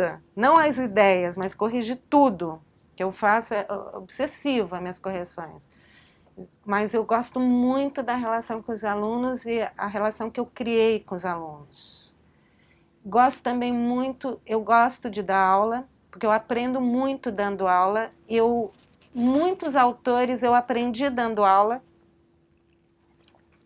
Eu dei muitas aulas, por exemplo, de Bourdieu. Eu li tudo de Bourdieu, porque eu queria estudar muito Bourdieu, porque Bourdieu é uma referência importantíssima no que eu escrevo. Eu dei curso sobre Gilberto Freire, porque eu queria mergulhar no Gilberto Freire, ele é importantíssimo. Dei curso sobre velhice. Então, uma forma que eu encontrei de estudar foi dar aula. Dei curso sobre felicidade, foi genial, foi importantíssimo para mim. Então, eu gosto muito disso, de ter que estudar muito para aprender. Agora, na antropologia mesmo, né, trabalhos considerados, vamos dizer, essencialmente antropológicos, o que é que te marcou mais? Você falou de Simone de Beauvoir, que é uma influência mais geral para a vida toda, né? Mas na antropologia, o que é que você gosta? Gilberto Velho, que foi muito importante, é a antropologia que eu faço, é Gilberto Velho, camadas médias urbanas e tudo muito. Eu fiz vários cursos com o Gilberto também, não só os que eu fiz inscrita, mas de ouvinte. Li tudo do Gilberto. Roberto da Mata, muito. E você conviveu com o Gilberto também até o O Gilberto, eu tive uma conversa incrível semanas antes dele morrer, lá na casa da Maria Laura, porque ele falando da Verônica, e depois ele me ligou para falar da Verônica. Nossa, convivi muito com o Gilberto. E com o da Mata foi uma influência muito importante, porque eu fiz o curso com ele, e eu viajei para fazer a pesquisa sobre amizade com ele, São João Nepomuceno. Passei vários dias com ele e com um grupinho de alunos que metade da turma quis ir, metade da turma não quis ir. E eu quis ir, e minha mãe estava morrendo, e eu quis ir. E só tinha 2 não fumantes no grupinho, que era eu e uma outra menina. Então, os 2 não fumantes ficaram na casa com ele e com a Celeste. Então, eu caminhava com ele, eu fazia ginástica com ele, eu convivi muito com o da Mata. O da Mata hoje é um amigo muito querido. E ele lembra muito dessa fase do São João Nepomuceno, né? Então, Gilberto e o da Mata foram 2 influências muito decisivas em mim. Não só na minha antropologia, mas na minha vida. No estilo que eu gosto de pensar as coisas e de viver as coisas, de fazer a pesquisa, os 2. E o da Mata, eu tive em São João, fazendo a pesquisa dele sobre amizade, e a gente conversava todos os dias sobre a pesquisa, como analisar. E o Gilberto também. Os trabalhos que eu fiz para o Gilberto foram 3 importantes. Teve um que ele esculhambou um que eu fiz sobre masculinidade, fez eu mudar, e teve um sobre a outra em família, que ele me orientou muito. Dos brasileiros foram e são os mais importantes na minha trajetória e na minha forma de fazer antropologia. Então, eu não diria mais nenhum assim decisivo, porque lógico que eu fiz vários cursos lá, eu acabei fazendo esse estudo de trajetória, mas sempre com com a influência do Gilberto, principalmente, e do da Mata também, muito grande. Uhum. Até hoje. Mas você mencionou também várias, vamos dizer, colegas, né, de FIC, você falou da Maria Laura, da Ivone, várias vezes. A Ivone hoje é minha melhor amiga. Um grupo de mulheres também antropólogas, não, né? Peter Fry Peter, grande amigo meu, grande amigo, eu adoro o Peter. Peter, assim, admiro demais, a Ivone também. Eu diria assim, meus melhores amigos na antropologia hoje é um casal, né? Que eles são super amigos também, né? E o Peter a gente até brinca, que eu não vou falar porque ele pode não gostar. A gente brinca que ele é meu noivinho. A gente se gosta tanto que brinca com isso, né? E a Ivone é minha amiga, assim, de falar todos os dias. Então, e eu leio as coisas que ela escreve, ela lê as coisas que eu escrevo, ela é minha parceira nas minhas bancas. Ela que acabou ficando assim meio especialista em envelhecimento, né? Lá no IFIX, para ter alguém nas bancas. E eu também fiquei muito presente nas bancas dela sobre educação. Então, eu diria assim que os grandes amigos hoje, antropólogos, Peter e Ivone, que eu herdei do IFIX. Além dos alunos, né? Tenho outros amigos queridos, mas eles são mais presentes. Ivone, a gente tem um arquivo agora dela. Eu sei. Ivone acompanha o dia a dia. Só não pode ligar na hora da novela. Porque na hora da novela ela não atende. Acho que eu cometi esse erro de ligar outro dia na hora da não, novela. Qualquer outro horário ela atende e liga muito. Nossa, a gente é muito amiga mesmo, assim, quase família. Você não pensa em se aposentar agora? Já aposentei. Do IFIX? Aposentei. Pouquíssimo tempo, meio em função da situação. Eu não pensava realmente. Mas em função dessa situação complicada, eu tive que me aposentar, né? Como todos os meus colegas que estavam na mesma situação. Todos, nenhum. Vitória do Bolsonaro, muita gente correu para se aposentar. Não, já começou um pouquinho antes essa questão da aposentadoria. E aí eu já podia ter me aposentado bem antes até. E aí eu decidi que ia me aposentar, mas continuo. Você continua ligada após? Eu continuo, não estou oficialmente ligada porque eu não queria, nesse momento da minha vida, orientar mais e dar aula. Por quê? Porque eu estou fazendo um pós-doutorado lá na COP sobre envelhecimento e felicidade. É um núcleo lá de gerações, eu estou fazendo um pós-doutorado sobre envelhecimento e felicidade. Eu estou com uma demanda enorme de... Não dá nem para explicar de quê. É uma demanda enorme, porque desde palestras, consultorias, assessorias e tal. Eu faço até para a prefeitura sobre envelhecimento. Eu estou indo para Mogi agora para fazer uma assessoria sobre envelhecimento. Estão criando um hospital só para tratar dos mais velhos. Então eu tenho uma demanda muito grande. Aí eu falei, agora eu quero mergulhar nessa questão do envelhecimento e felicidade. Então, eu não quero...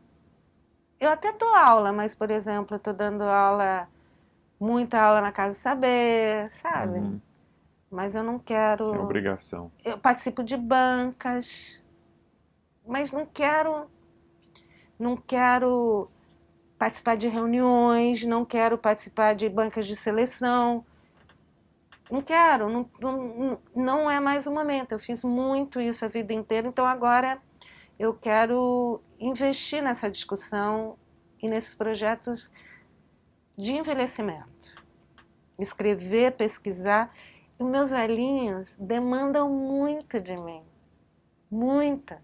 Todo dia me ligam. Todo dia eu saio. Todo dia encontro. Todo dia tem um programa. Eu não faço mais programa sozinha ou com meu marido. Eles demandam muito de mim. E eu também acho que demando deles, né? Porque é uma troca. E eu não sou mais uma pesquisadora. Eu sou amiga. É lindo isso. Se você entrar no meu Instagram, se eu entrar no seu, vai ter foto do seu filhinho, da sua esposa. Se você entrar no meu, só tem foto dos meus velhinhos. Ontem eu conheci a Eunice, 98 anos, amanhã ela vai estar. A dona Ludinha, de 103 anos, vai estar. Então... A minha mãe que já assistia no curso lá no Clube Militar, né? Mas naquela época eu não estava com os velhinhos de mais de 90. Eu estou nesse mergulho há 5 anos. Eu tive a sorte de conhecer essas pessoas e cada vez eu conheço, cada vez tem mais gente me apresentando esses velhinhos que eu estou pesquisando. São ativos, independentes, lúcidos, alegres, que fazem coisas, que dançam. Ontem eu estava dançando. E meu marido, quando pode, vai e leva. Ele é produtor audiovisual e ele filma. Então eu tenho um tesouro. Há 5 anos eu tenho um tesouro. Desses encontros, dessas entrevistas. dele jogando golfe, tem um de 96 que joga golfe, da outra cozinhando. Você pensa em fazer alguma coisa com Eu não esse pe- material? Como? A mesma coisa. Nada eu penso no que vai ser. Eu estou pesquisando, eu estou escrevendo, já tenho inúmeros artigos na Folha sobre isso. Meu novo livro eu já tenho 5 livros sobre envelhecimento. E o mais recente, ele é totalmente dedicado aos de mais de 90 anos, né? Mas isso eu não penso o que eu vou fazer, eu vou fazendo. Eu sei que eu estou acumulando um tesouro, porque eles estão com 97, 98, 103. Tem que ser agora.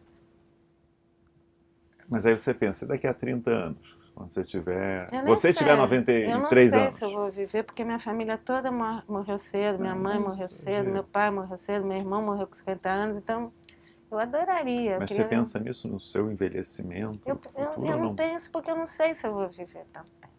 Porque, geneticamente, minha família não é longeva.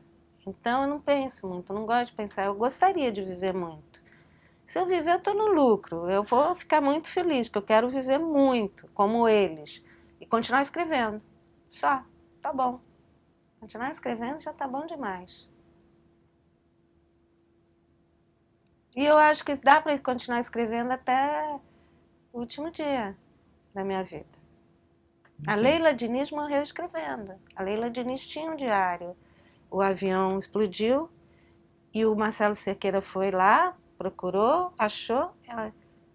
Está acontecendo uma coisa extra. A última frase que ela escreveu. Ela escrevia compulsivamente os diários dela. Janaína mamão aqui, Janaína mamão aqui, Janaína isso, Janaína aquilo. Ela tinha...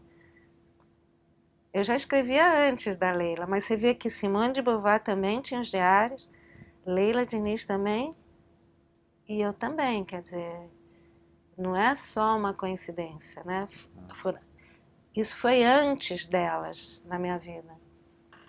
Anaïs Nin, você leu os diários? Tudo. Adoro Anaïs Nin. E também os contos eróticos lindos dela. Mas isso eu dei. Eu só não dei os livros de Simone de Beauvoir.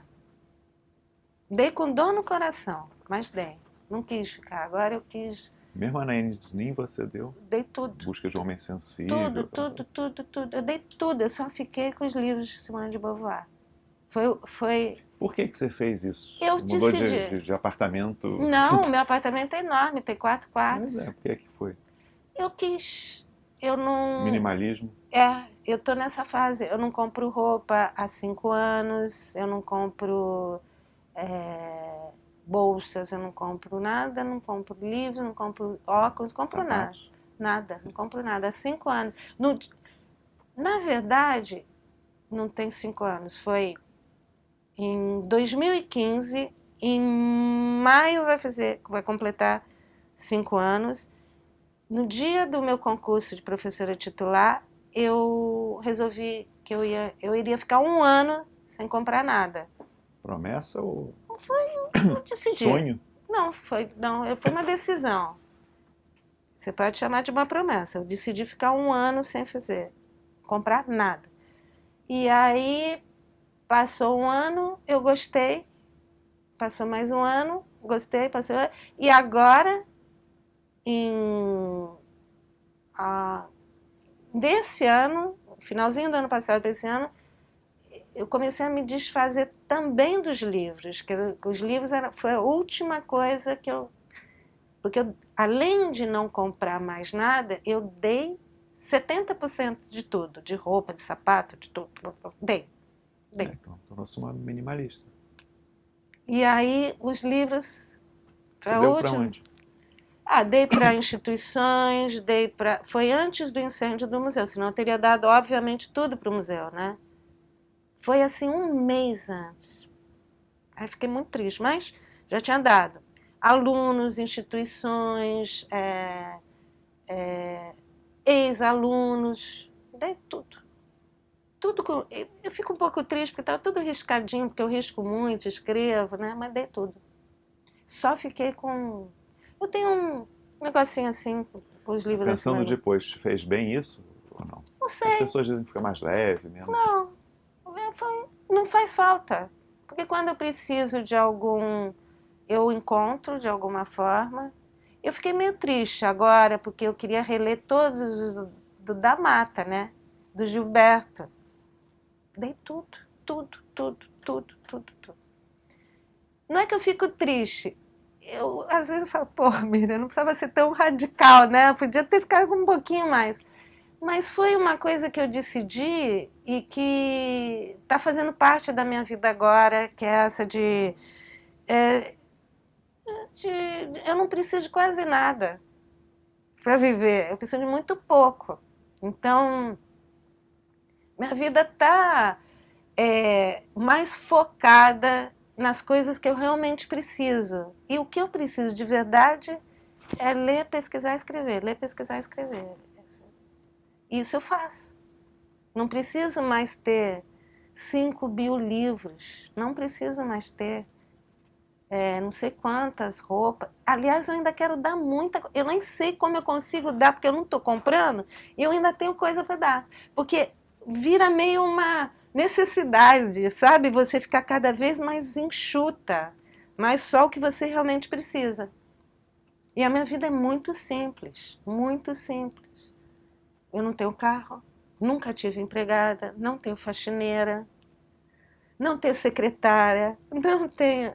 As pessoas acham que eu tenho assim, assessoria, não tem nada disso. Não tem nada, zero.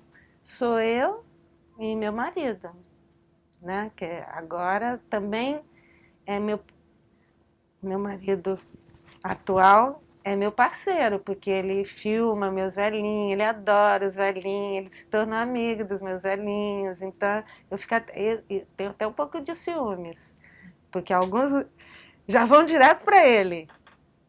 Ele adora. E a gente, olha que coisa linda. Eu chego em casa, chego em casa eu faço meu diário. Que eu estive ontem com Canela, 96 anos, Guedes, 96 anos, Jet, 91 anos, e conheci Eunice, de 98 anos. Então, ontem eu vivi essa situação num barzinho. Uhum. Eu chego em casa, eu faço meu diário. E aí, ele faz o relatório dele. Ele vai me ditando o que ele enxergou que eu não enxerguei. Então, o diário hoje... Compartilhado. Não, é meu, mas tem o que eu enxerguei e o que ele enxergou. E ele, como ele é produtor audiovisual, não tem nada a ver com antropologia. Ele observa coisas que eu não observo. E os homens falam coisas para ele que não falam para mim. Então, o diário hoje não é só meu. É meu e depois tem o que ele enxergou. E ele é super observador. Então, é muito bom. Então, eu já tenho uma parceria. Eu fico pensando naqueles antropólogos que iam... Sim. Sabe? Geralmente o antropólogo levava a mulher a campo, né? Levando o marido. E ele é maravilhoso, porque ele observa muito. E ele faz... Às vezes eu não faço pergunta, ele faz a pergunta assim, mais... E aí, como é que tá esse negócio aí de... Alguma coisa assim, tá chato esse negócio, ficou doente, né? Assim, ele faz mais espontaneamente do que eu, que tenho mais cuidado às vezes, assim. Ah, não vou perguntar isso. Aí falam muito de futebol, que eles adoram, falam muito de política. Eles criam um elo muito bacana, né? Eu fico pensando que eu estou fazendo aquele tipo de antropologia na cidade, do meu lado, né? Familiar. Muito... e o mais legal é porque... essas pessoas estão sendo... Não dá para incorporar todos. Eu tenho muita culpa, porque eu queria dar atenção e conversar com todos, que são mais de 30 hoje, eu não consigo. É impossível. Não é? Não tem como. Então, eu gostaria, sinceramente, se eu pudesse assim, focar numa coisa, eu queria ficar só ouvindo. No livro eu falo, né, que uma delas falou, você é uma verdadeira escutadora dos velhinhos, né? O que eu mais gosto de fazer é ficar com escutando as histórias dele. Eu não consigo ir 2, 3 vezes no mesmo velhinho, porque não dá, não tem como. E eu tenho muita culpa, porque eles querem ser escutados, eles querem que alguém registre, né? Que filme, que grave, que escute as conversas deles. Eu queria, mas eu não consigo. Então, o máximo, tem esses, tem agora 2 em Mogi, que a gente está acompanhando. Então, eu tenho uns 8 que eu acompanho muito. Mas não dá para ser 30, 40, 50. Eu é que perco, né? Porque é um registro maravilhoso. Mas eu não tenho uma equipe, né? Como vocês são uma equipe e tal, vamos, né? Não, não tenho, sou eu, meu marido vai junto e ponto. E nós filmamos, nós colocamos a luz, nós gravamos, nós transcrevemos, nós fazemos o registro, nós compramos o presente para levar para... É tudo, né? Não é impossível. Muito bem. Não sei, vocês têm alguma pergunta, curiosidade? Aproveita. Miriam vai escrever hoje sobre a entrevista aqui. Vou escrever. Deixa eu ver se tem alguma coisa que eu anotei que... Eu acho que eu falei tudo que é mais importante. Também a gente passou, foi fluindo tão fácil, você fala tão bem. Também eu falei, não vou preparar porque eu... Não. Para ficar mais espontâneo. A última pergunta já até antecipou, que era do livro, que era curiosidade. Não, mas agora a gente já tem dezenas de livros mais importantes, a gente está fazendo um pequeno documentáriozinho, vai ficar engraçado. Eu queria ter trazido o livro para vocês mostrarem o meu texto e a foto da Simone de Beauvoir. Ficaria lindo terminar com... Mas isso a gente consegue. Terminar com o texto, porque eu falo como ela mudou o que seria o meu destino. E não filma a capa dos livros depois ali. E seria lindo eu ter terminar, é uma dica, com o texto nessa edição nova do Segundo Sexo e a foto da Simone de Beauvoir, que eu amo, é a foto que eu mais amo dela. Eu tenho mais de 30 livros publicados. Esses é que eu acho que conta essa trajetória que eu contei para vocês, que começa com Nicaragüita, que, de certa forma, já era um exercício de antropologia. A outra, que foi o Gilberto, me abrindo para o mundo das mulheres desviantes. A Leila. Esse livrinho é importante. Pesquisar. Esse é meu best-seller. 13 edições. Eu acho que vai para 14 edições. Esse é meu best-seller. Arte de pesquisar. Esse é meu concurso para professora. Quando eu entrei no IFIX, era métodos e técnicas de pesquisa qualitativa. Aí eu preparei, escrevi, porque eu não sabia me preparar sem escrever, escrevi os 10 pontos.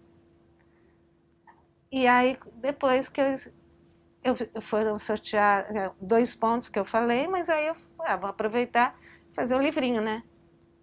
E é o meu best-seller. Também, tudo... Eu tenho uma amiga, Luciana Vilas Boas, né, que foi da editora Record, agente literária. Ela não gosta que eu fale isso. Mas nenhum livro meu foi projetado como livro. Todos foram fruto de alguma coisa que antes do livro. Então, Nicarágua foi minha paixão pela Nicarágua, a outra foi um trabalhinho para o Gilberto, a Leila foi uma tese, doutorado, a Arte de Pesquisar foi meu concurso. Nenhum livro meu nasceu como livro. Isso aqui é uma pesquisa sobre infidelidade enorme que eu tenho, que também é um best-seller, que virou também Porque Homens e Mulheres Traem na edição de bolso, vendeu muitas edições e foi publicado na Alemanha. Alguém lá na Alemanha ficou interessado, não fui eu que fui batalhar, o Infiel. E aí eu comecei uma pesquisa, porque meus alunos queriam muito falar de corpo, eu fiz uma pesquisa quantitativa, criei esse conceito corpo como capital na cultura brasileira, virou um livro. E aí disso eu fui para a Alemanha, apresentei em 5 universidades essa questão do corpo como capital, e lá eu decidi estudar envelhecimento. E aí começou, Coroas, Velho é Lindo, Corpo, Envelhecimento e Felicidade. Este aqui, que é também um best-seller, vai sair agora uma edição linda, totalmente nova, com nova introdução, novo texto, tudo lindo, que as mulheres amam de paixão. E agora esse que é o novo, que é o Liberdade, Felicidade, Foda-se, que foi lançado há 4 meses, já está na 3ª edição e está sendo lançado em Portugal, agora em janeiro, com a editora lá de Portugal, e vai ser lançado em outros países. E nada que eu fiz era para ser livro. Tudo virou livro. Eu só escrevo. Eu só pesquiso e escrevo. Aí vira livro. Tudo bem, Miriam, olha, muito obrigado. Prazer te ouvir e acompanhar também, mais à distância do que gostaria, né, a tua trajetória. Mas nós somos isso, daí pode dizer, nós somos amigos desde... Desde 88, né? 88 que eu tava. E nós fizemos o do Becker. Sim. Juntos. Você não fez o do Becker? O do Howard Becker? Que foi outra influência importante. Não, o Becker eu conheci. Não, mas o Becker deu curso junto com o Gilberto no museu. Não. Eu fiz o curso dele. Eu visitei o Becker em São Francisco 3 vezes, eu acho. Eu achei que você tinha feito, porque várias coisas que eu produzi foi muito em cima do Outsiders. Não, é fantástico. E o Becker foi outra influência muito importante, não tão grande quanto Gilberto e da Mata, obviamente, mas também foi muito importante. Bem, então, obrigado. Então, muito obrigada a vocês. Esse filme aqui.